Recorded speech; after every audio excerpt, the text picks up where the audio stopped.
के हसुआ में चानन के बेटवा लगे खेतवा के ओर हो। थहकत दोपहरिया में चल जे गोरिया काटे सरसों संग तोर हो। चानी के हसुआ में चानन के बेटवा लगे खेतवा के ओर हो। थहकत दोपहरिया में चल जे गोरिया काटे सरसों संग तोर हो।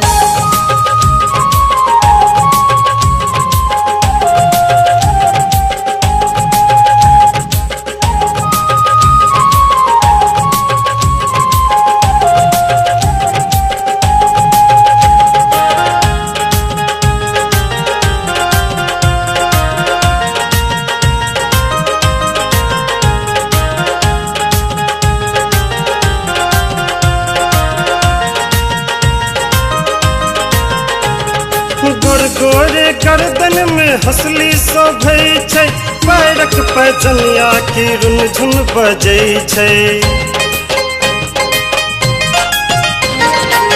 गोरे गर्दन में हंसली शोभै छै, पैरक पैजनिया की रुनझुन बजै छै।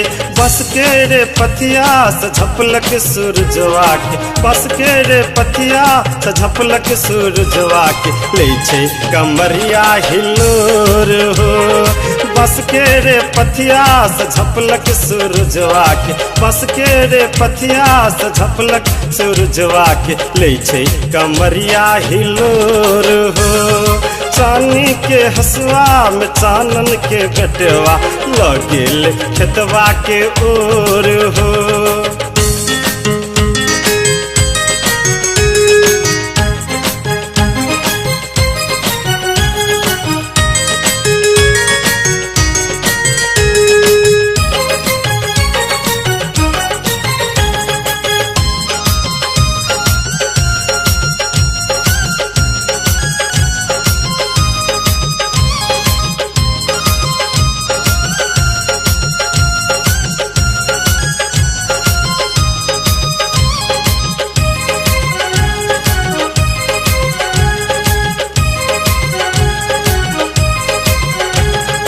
लगे तुन मुनिया सन दिल कई ठहुनिया, हसुआ में थारो ने छूटे पसनमा।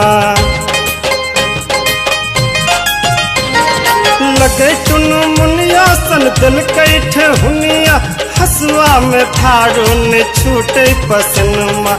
खिचका चुनरिया के पुछलक पसनमा त, खिचका चुनरिया के पुछलक पसनमा त भिज गेल ओहो चहु ओर हो। खिचका चुनरिया के पुछलक पसनमा त, खिचका चुनरिया के पुछलक पसनमा त भिज गेल ओहो चहु ओर हो। चानी के हसुआ में चानन के बेटवा लगे खेतवा के ओर हो।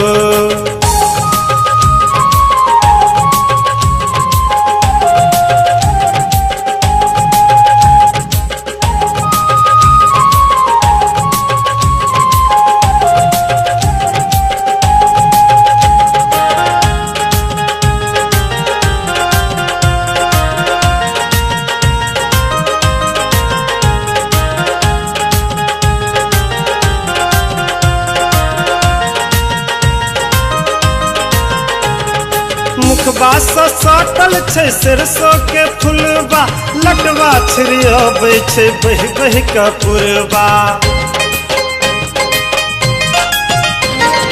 मुखबा से साटल छै सरसों के फुलबा, लटवा छिड़ियाबै छै बहि बहि कपूरबा। नाकक नथनिया पर अटकल नयन माता, नाकक नथनिया पर अटकल नयन माता चल पड़लौं गोरिया के ओर हो। नाकक नथनिया पर अटकल नयन माता, नाकक नथनिया पर अटकल नयन माता चल पड़लौं गोरिया के ओर हो। चानी के हसुआ में चानन के बेटवा लगे खेतवा के ओर हो।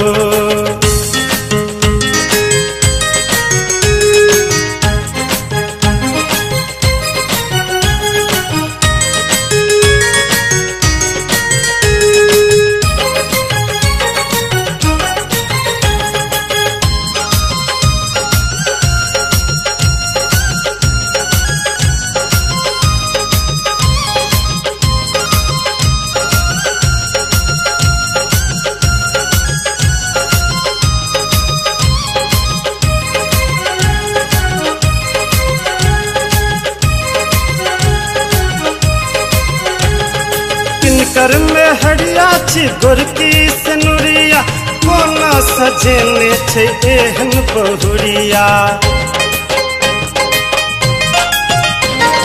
किनकर में हरिया छी गोरकी से नुरिया कोना सजेने छे एहन बहुरिया हमहू बहुरिया के एहना सजेब हमहू बहुरिया के एहना सजेब सुगवासन खेते जठोर हो हमहू बहुरिया के एहना सजेब हमहू बहुरिया के एहना सजेब सुगवासन खेते जठोर हो चानी के हसुआ में चानन के बेटवा लगेले खेतवा के ओर हो